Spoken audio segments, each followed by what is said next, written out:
Eu já tenho conversado com algumas pessoas essa semana que têm dito que estão lendo a carta de Paulo aos Gálatas. E você que trouxe a sua Bíblia hoje, abra no capítulo 2. Hoje nós vamos estudar aqui Gálatas capítulo 2. Abra sua Bíblia, mantenha ela bem aberta diante de você, que nós vamos examinar alguns versículos nesse capítulo. São 21 versículos, mas nós vamos caminhar por alguns deles para que você tenha a visão panorâmica do capítulo e a compreensão daquilo que Deus quer falar para você. Então, abra para Gálatas capítulo 2, eu vou fazer a leitura e você me acompanha nesse momento agora.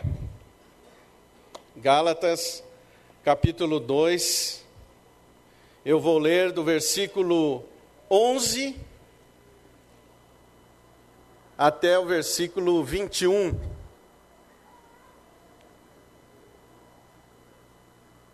Isso, é importante você conferir a sua versão, isso vai ajudar você também na compreensão, embora que algumas versões complicam um pouco, mas vamos olhar juntos. Capítulo 2, versículo 11.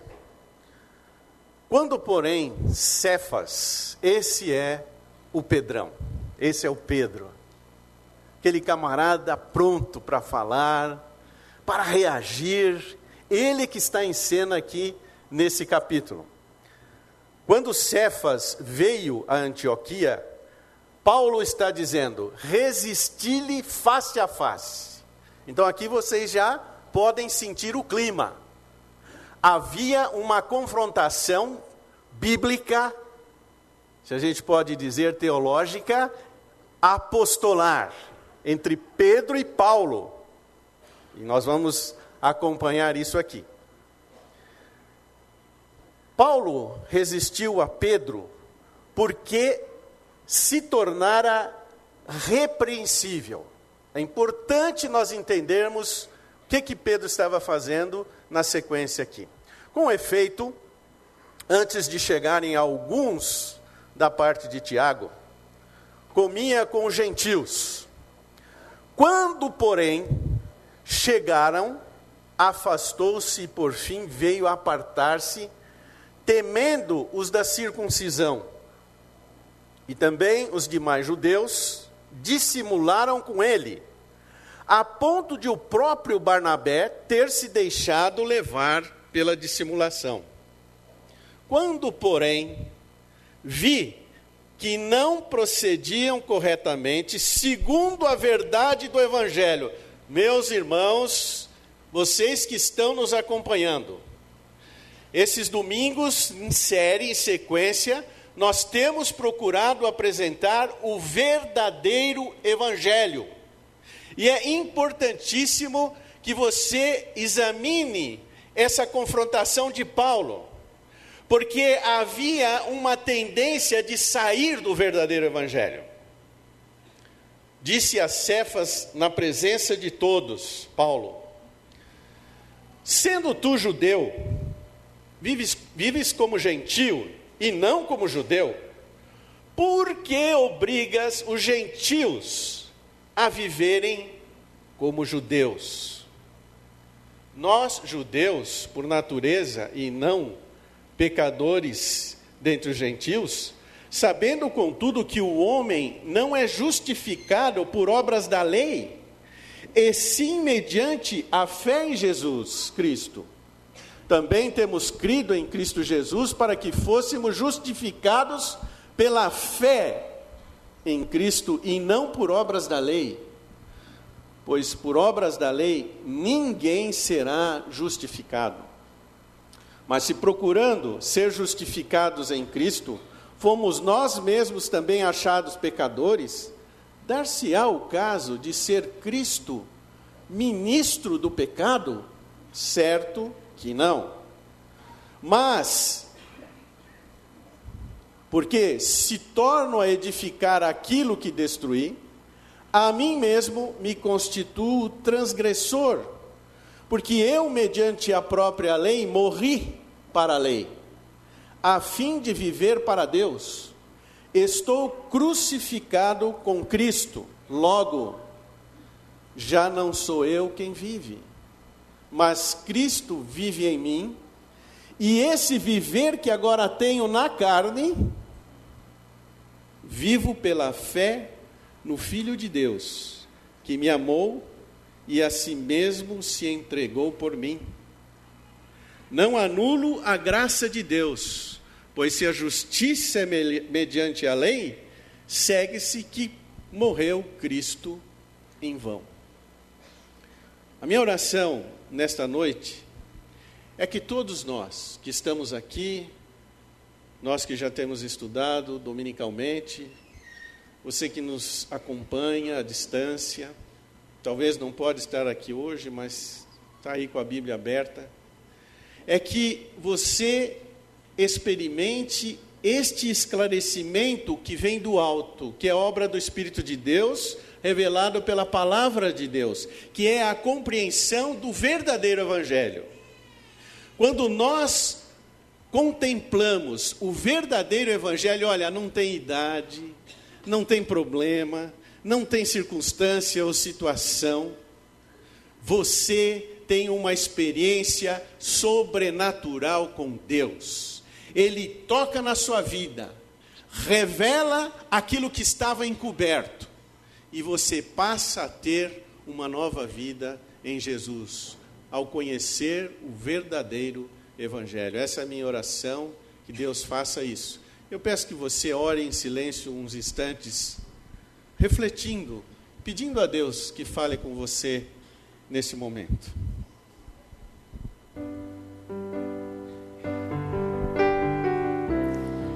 Ajuda-me, Senhor, na minha falta de fé, ó Pai.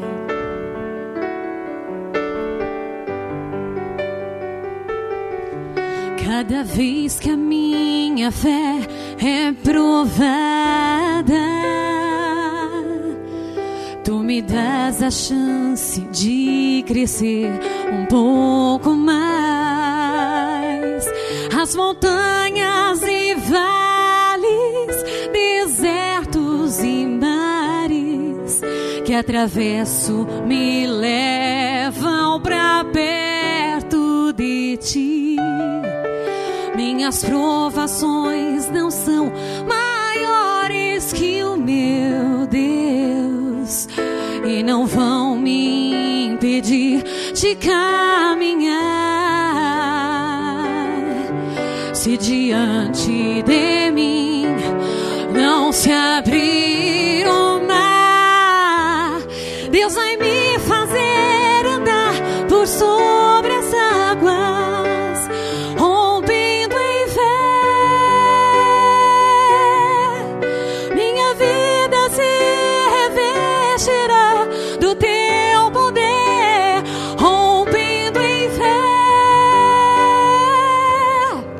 Com ousadia vou mover no sobrenatural, vou lutar e vencer, vou plantar e colher. A cada dia vou viver rompendo em fé.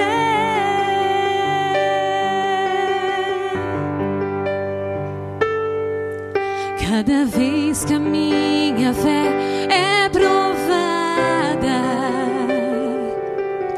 Tu me das a chance de crescer um pouco mais. As montanhas e vales, desertos e mares que atravesso me levam pra perto de Ti. Minhas provações não são maiores que o meu Deus e não vão me impedir de caminhar. Se diante de mim não se abrir o mar, Deus vai me fazer andar por sobre as águas, rompendo em fé.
Glória a Deus.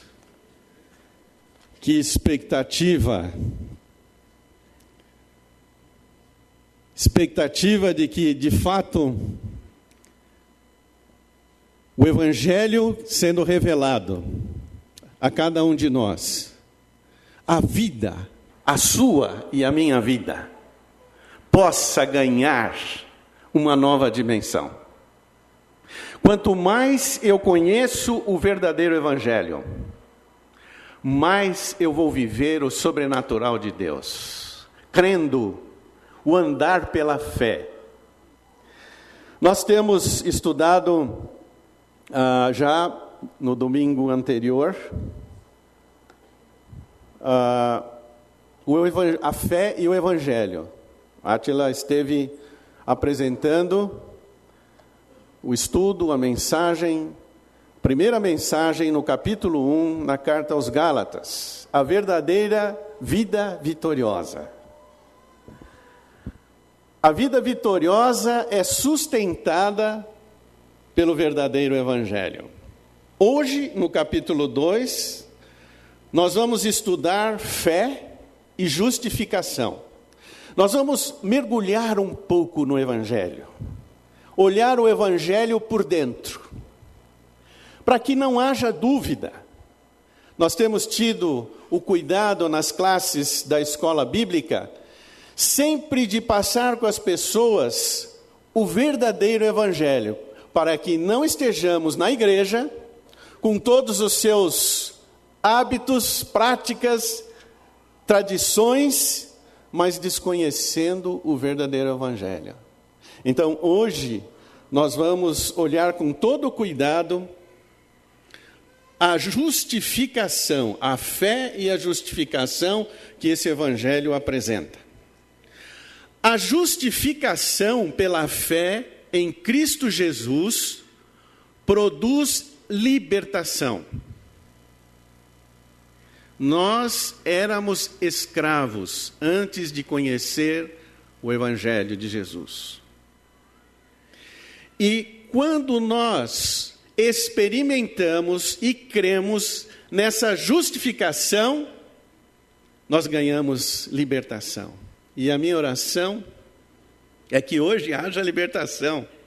Aqui entre nós, onde você estiver acompanhando a revelação da palavra de Deus, que nós nos enchamos de júbilo por causa daquilo que Deus operou em nosso favor. Antes de nós estudarmos esses aspectos, esses efeitos da justificação, que na verdade são 3, vamos olhar o contexto um pouco deste capítulo. É importantíssimo.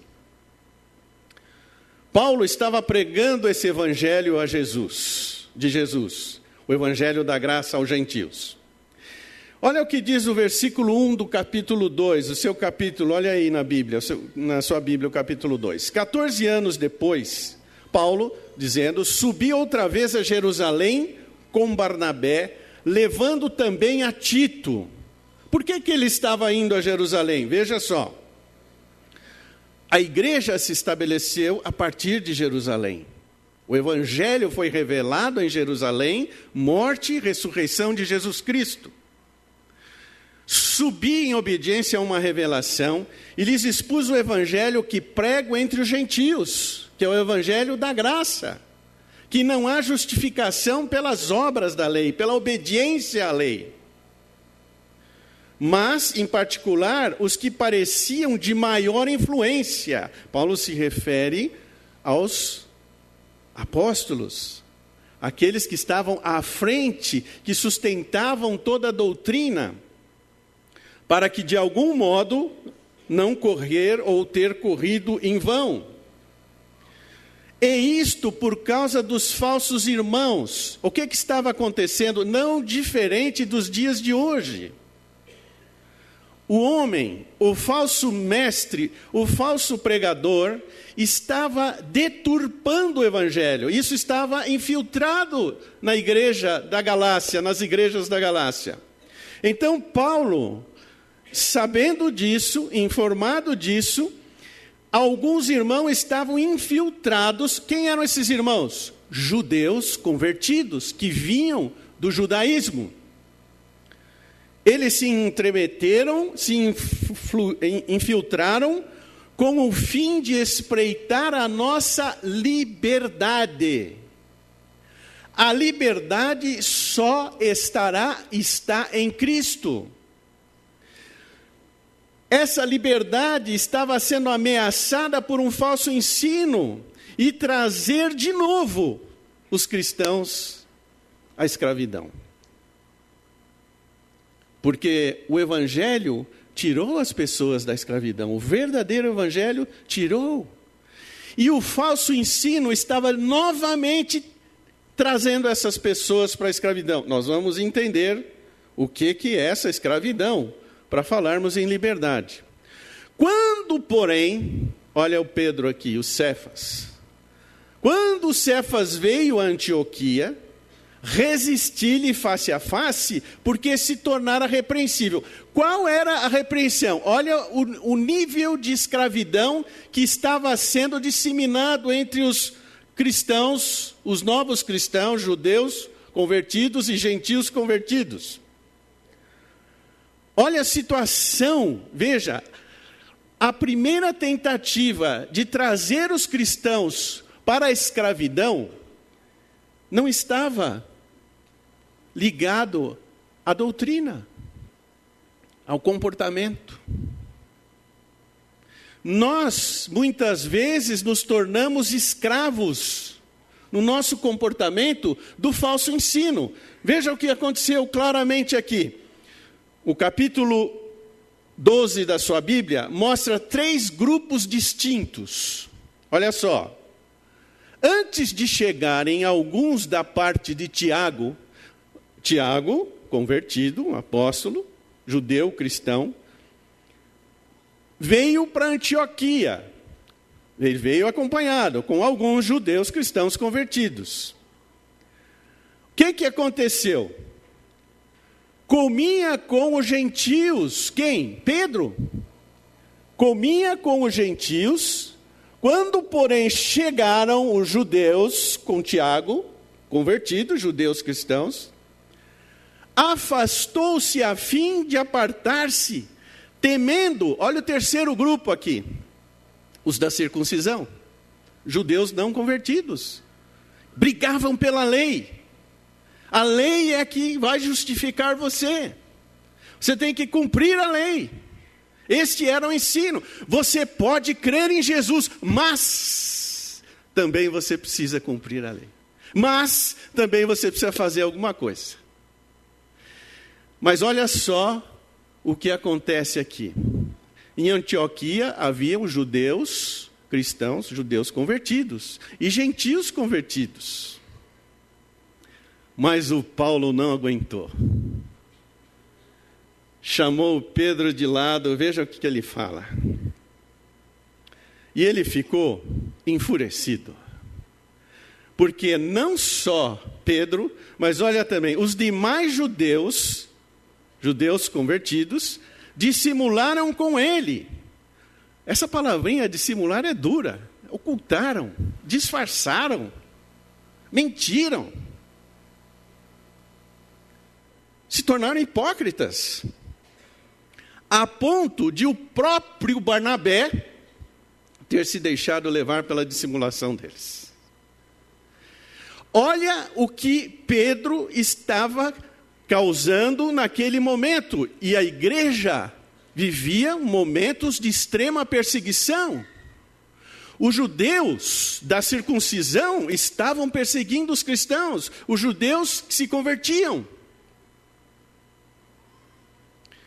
E Pedro age com hipocrisia nesse momento. Eu posso imaginar aquele jantar com os gentios, só não vou dizer que ele estava comendo um belo bife de porco, junto com os gentios, porque acho muito difícil ele comer porco. Mas ele andava com os gentios. Se você olhar Atos capítulo 10, você vai observar ali que o judeu era proibido de andar com outras raças, com gentios. até de se aproximar deles. E Pedro, lá no capítulo 10, se expressa dizendo isso naquela conversa com Cornélio. Mas Pedro disse ali: o Senhor se revelou a mim, e o que ele purificou, eu não posso considerar impuro. Pedro sabia que podia andar com gentios, sentar com gentios, comer com gentios.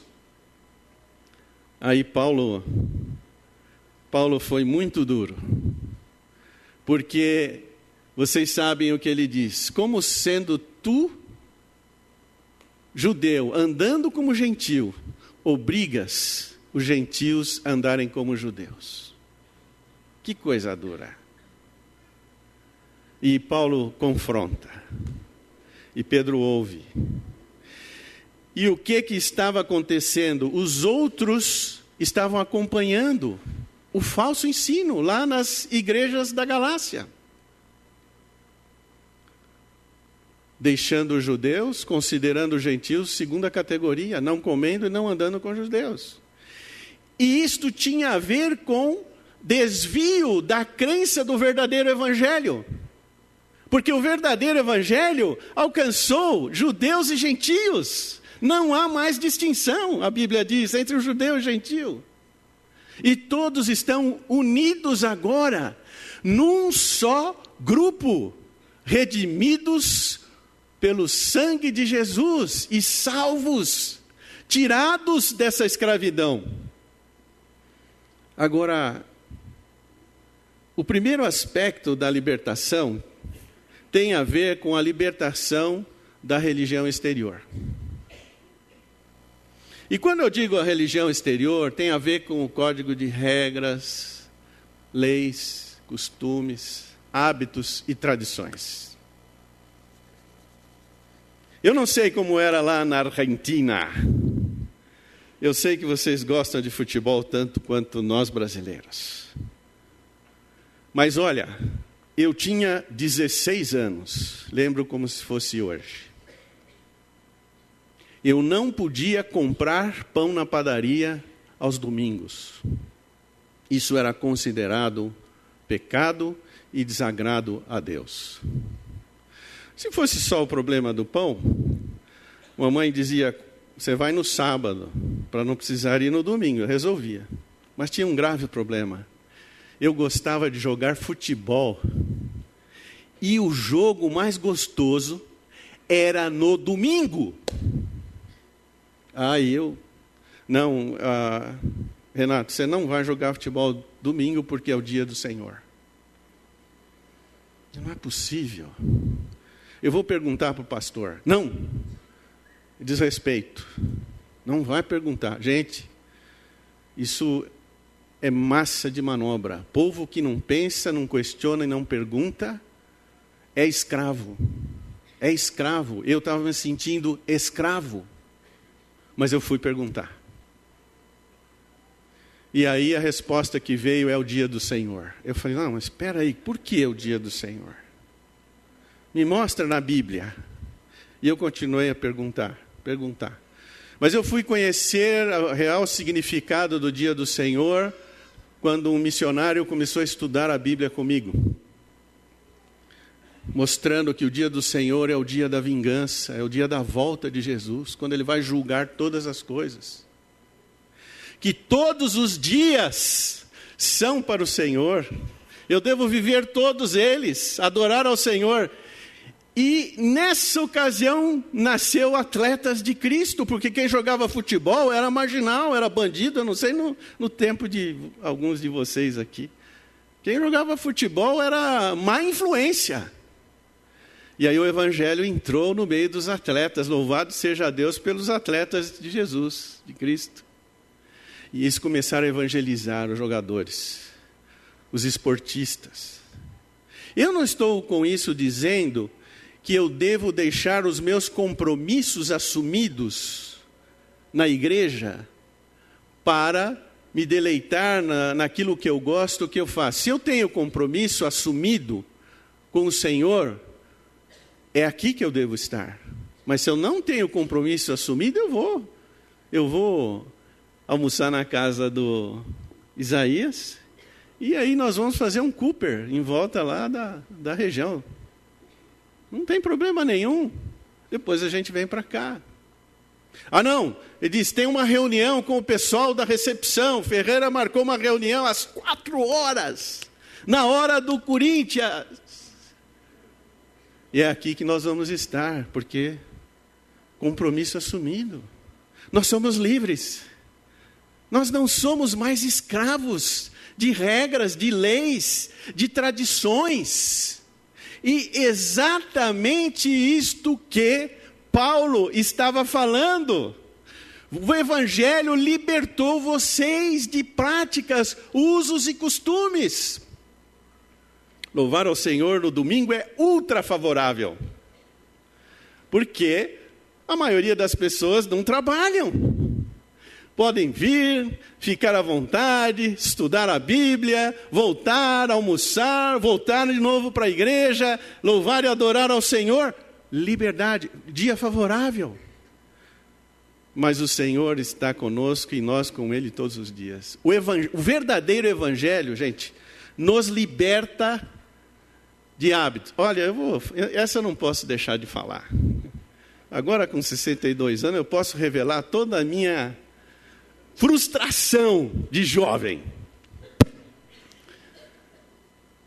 Nós fomos almoçar na casa de uma família, lá na Zona Norte. A mesa posta, tínhamos 2 famílias reunidas, mais os donos da casa. E aí o dono da casa abriu uma garrafa de vinho e pôs sobre a mesa. Então todo mundo olhou. O vinho, mas pode tomar vinho? Tomar vinho é pecado, né? Não, aí, se eu tomo vinho, tomo uma taça de vinho e tal. Gente, vocês não sabem o que aconteceu. Tocou a campainha. Sabe quem era? O pastor da igreja. Já passou por uma... Deu pane.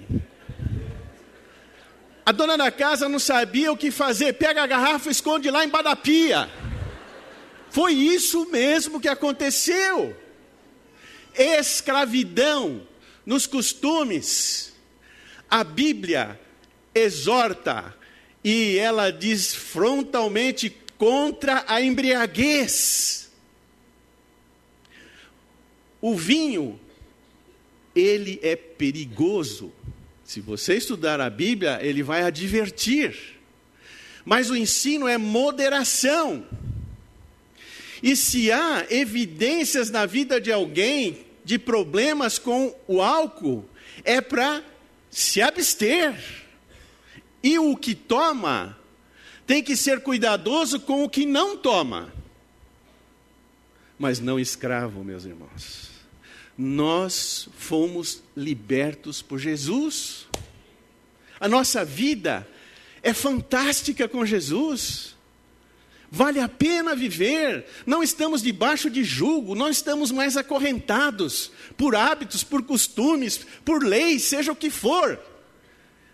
O Evangelho verdadeiro nos traz libertação, porque a justificação é que determina isto. Veja um outro aspecto da libertação. Antes, leia comigo a postura de Paulo. Quando vi que não procediam corretamente, segundo a verdade do Evangelho, ele foi falar com Pedro. Eu já mencionei isso.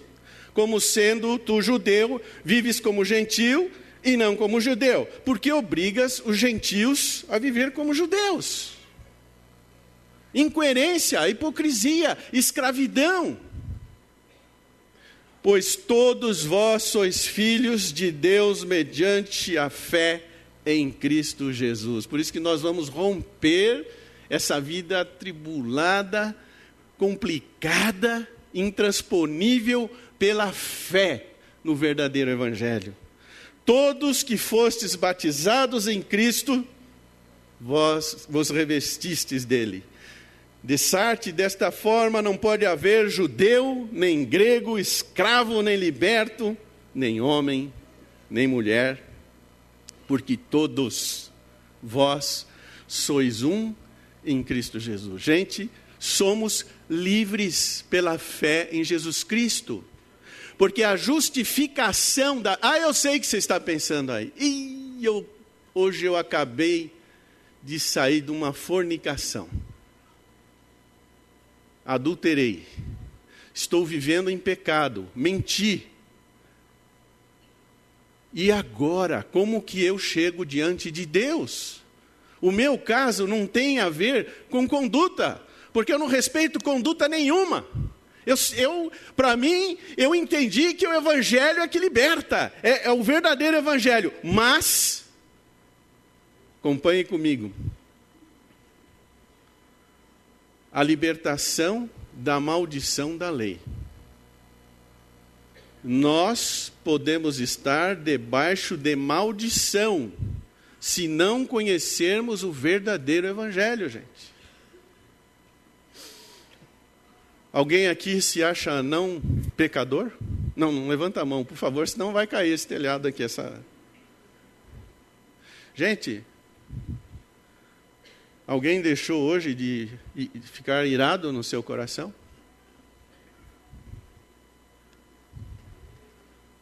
Olhou como uma mulher com intenção impura? Nós precisamos entender que a fé no verdadeiro Evangelho nos liberta da maldição da lei, gente. Eu estava debaixo de maldição, amaldiçoado pelo pecado. A lei diz: Renato, você não vai. Você fez voto de novo. E eu sabia. Lembra a história, o relato do jovem rico que chegou diante de Jesus e falou: observo todas as coisas, eu guardo a lei.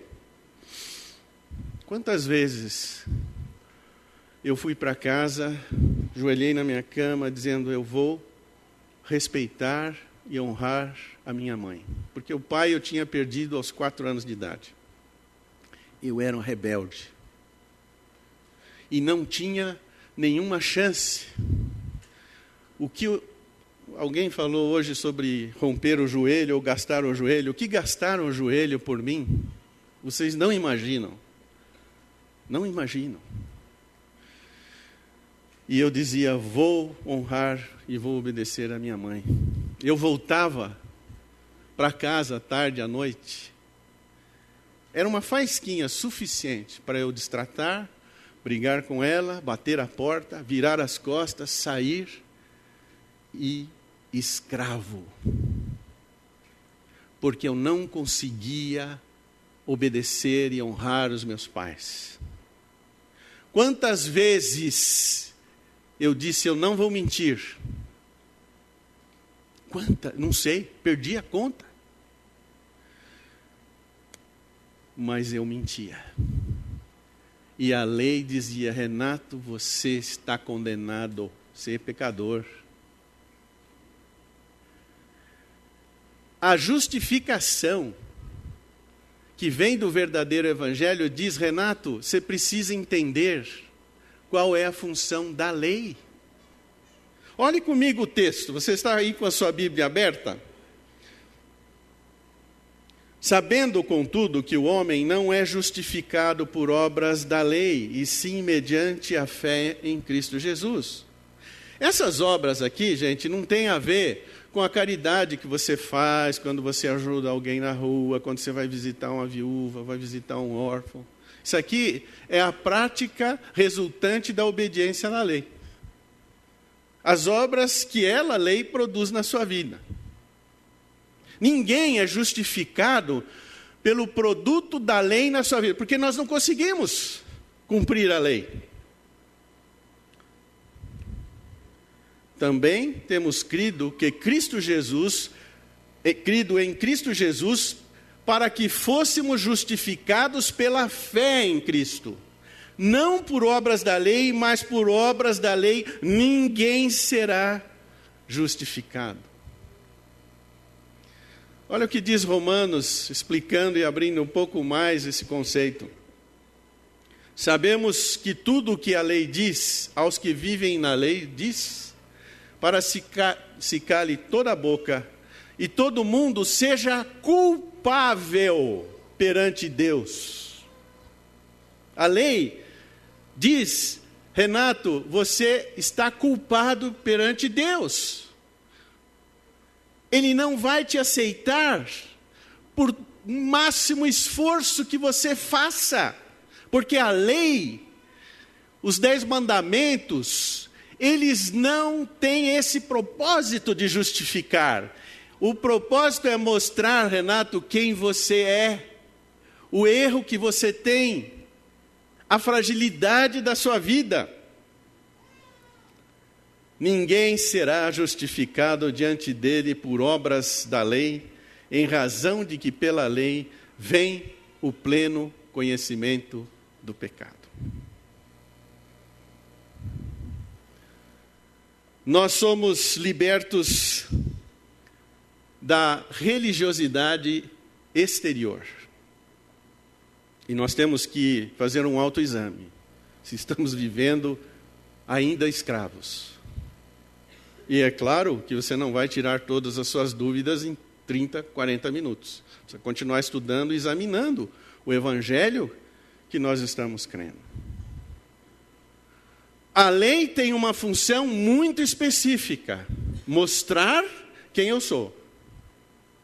Mostrar a minha pecaminosidade, a minha fraqueza, a impossibilidade de eu me apresentar diante de Deus e Ele se agradar de mim. Agora, terceiro aspecto dessa libertação é que, e é fantástico, gente, quando eu entendi que era um romper em fé naquilo que Jesus realizou no verdadeiro Evangelho, houve uma libertação daquela minha velha forma de viver. Frustração, decepção, rebeldia, não sabia como sair daquela situação. E veja só, nos versículos 19 a 21, que fantástico essa revelação do Senhor. Porque eu, mediante a própria lei, morri para a lei, a fim de viver para Deus. Estou crucificado com Cristo. São declarações forenses, como alguns usam a dizer, são bases de convicções e fé. Eu morri com Cristo, porque Ele morreu no meu lugar e eu estava com Ele. Agora, eu tenho como viver para Deus, porque eu fui crucificado. O meu eu estou aqui, ó, Renato, carne, osso. Não foi isso aqui. Mas o meu homem interior, a minha condição diante de Deus, que eu era culpado, que eu não tinha como ser aceito diante de Deus, mas quando eu coloquei a fé em Jesus Cristo e declarei: Senhor, não tem outra solução, socorro, me ajude, toca na minha vida, eu quero experimentar esse romper de fé. As coisas começam a acontecer. Esse é o milagre do verdadeiro Evangelho, ele começa a mudar a nossa vida. E eu comecei a chegar à minha mãe e pedir perdão para ela, ajoelhado e chorando. Quantas vezes? E esse mesmo Jesus começou a se manifestar e a viver na minha vida. Aquele velho Renato, nem vou passar aqui o vídeo, porque não fica uma pessoa aqui. Mas o verdadeiro Evangelho, a justificação que Ele fez por mim em Jesus, me transformou.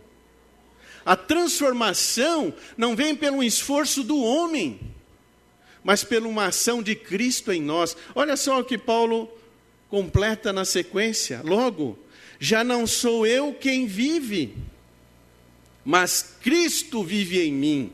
E esse viver que agora tenho na carne, vivo pela fé no Filho de Deus, que me amou e a si mesmo se entregou por mim.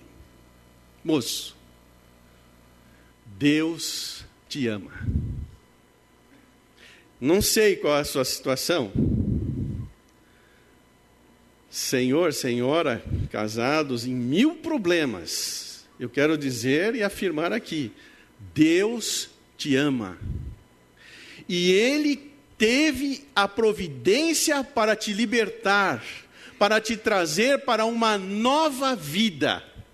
Não mais aquela vida quando eu estava debaixo da resistência de Deus.